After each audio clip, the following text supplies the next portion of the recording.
Dahulu kala, di sebuah hutan lebat di Nusantara, hiduplah seekor harimau yang dikenal sebagai sang penjaga hutan.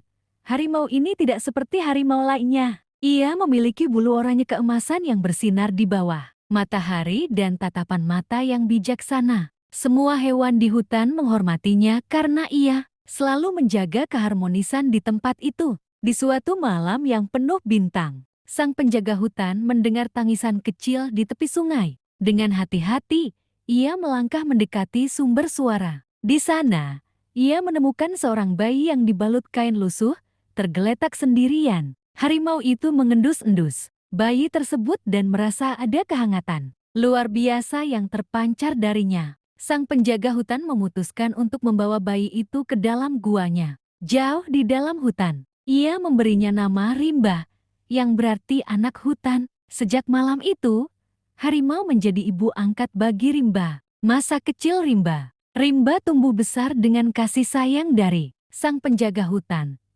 Harimau itu mengajarinya cara membaca jejak di tanah, mengenali suara burung, dan menemukan buah-buahan terbaik di hutan. Setiap malam, harimau melingkarkan tubuhnya di sekitar Rimba, melindunginya dari udara dingin dan bahaya. Ketika Rimba berusia 5 tahun, ia sudah pandai memanjat pohon dan berlari hampir secepat kijang. Namun, Rimba tidak pernah melihat manusia lain. Ia hanya mengenal hutan dan para penghuninya. Sang penjaga hutan sering bercerita tentang manusia dan betapa mereka sering membawa kehancuran. Tapi ia juga mengingatkan Rimba bahwa tidak semua manusia jahat. Pertemuan dengan manusia. Suatu hari, saat sedang bermain di tepi sungai, Rimba mendengar suara langkah kaki yang asing. Ia bersembunyi di balik semak-semak dan melihat sekelompok pemburu datang. Mereka membawa tombak dan busur, mencari harimau untuk diburu. Rimba merasa cemas dan segera berlari ke gua untuk memperingatkan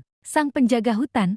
"Ibu, ada manusia di hutan. Mereka membawa senjata," katanya dengan suara gemetar. Sang penjaga hutan menatap Rimba dengan lembut. "Jangan takut, anakku. Aku akan melindungi hutan ini seperti biasa. Tapi sekarang, tugasmu adalah untuk melihat dan memahami. Kau harus belajar siapa dirimu." Penyelamatan hutan. Ketika malam tiba, para pemburu mendirikan tenda di dekat hutan. Mereka menyalakan api besar untuk menakut-nakuti binatang. Namun, sang penjaga hutan punya rencana. Ia memimpin kawanan hewan untuk membuat para pemburu pergi. Burung hantu mengeluarkan suara mengerikan. Monyet melempar buah-buahan busuk. Dan rusa-rusa menendang peralatan pemburu. Di tengah kekacauan itu, Rimba diam-diam mengambil anak panah pemburu dan membuangnya ke sungai. Saat pagi tiba, para pemburu merasa bahwa hutan ini terkutuk dan memutuskan pergi.